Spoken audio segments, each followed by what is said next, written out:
Now we will study the preterite, its regular conjugations, and uses of the preterite.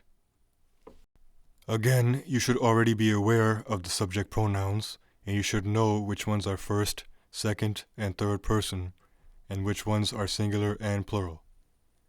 You should also be aware of the three verb groups, AR, ER, and IR, and know that each group of verbs have their own endings, depending on tense, mood, and subject. So the preterite conjugations are formed in this manner. You take the verb you want to conjugate in the preterite, you remove the infinitive AR, ER, or IR ending, and then to that stem you will add the respective preterite ending, depending on the subject being used. The preterite AR endings are haste,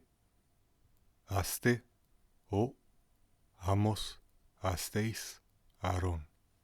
Using the AR verb hablar as an example, we remove the infinitive AR ending, giving us the stem hable.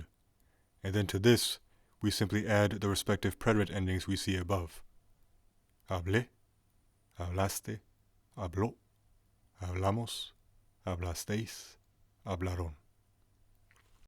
Just like in the imperfect, ER and IR verbs share the same set of endings in the preterite. Their preterite endings are hi, histe, yo, himos, histeis, hieron. So we use the ER verb comer as an example. We remove the infinitive ER ending, giving us the stem com.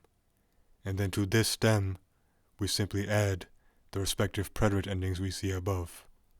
Comí, comiste, comió, comimos, comisteis, comieron. And this time we use the IR verb vivir as an example. We remove the infinitive IR ending, giving us the stem viv.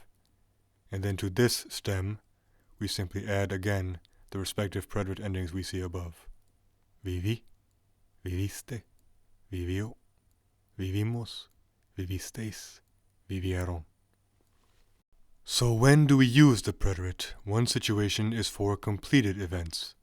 Compré un par de libros. Nacieron en Cuba. Also for actions that have a clear beginning and end. Empezaron a estudiar para la prueba. Terminé mi tarea. If you refer to a past event that occurred at a specific time or date, or during a specific time period, you will use the preterite. Fracasaste tu examen la semana pasada. Escribí mi ensayo por 2 días. Él falleció el 20 de marzo. And for events that take place in sequence in the past, we will again use the preterite. Trabajaste, estudiaste, y entonces dormiste. Now you should be aware that accents of conjugated verbs do affect the subject and tense of a sentence. Hablo inglés con el hombre.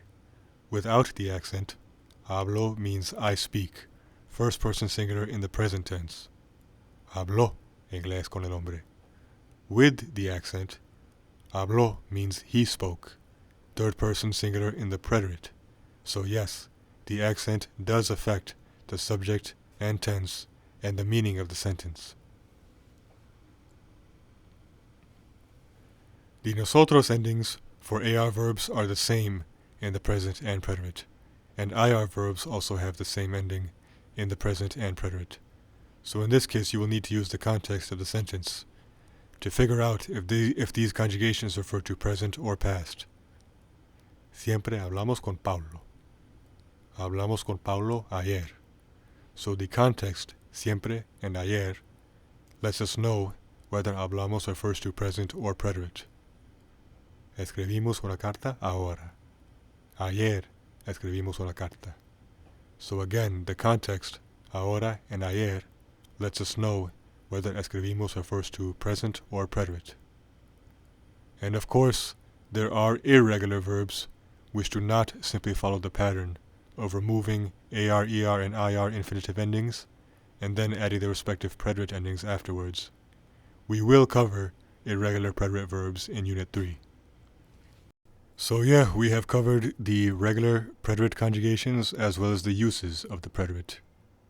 As I always say, I would very much appreciate it if you can share this video series with your friends and teachers to help spread the word.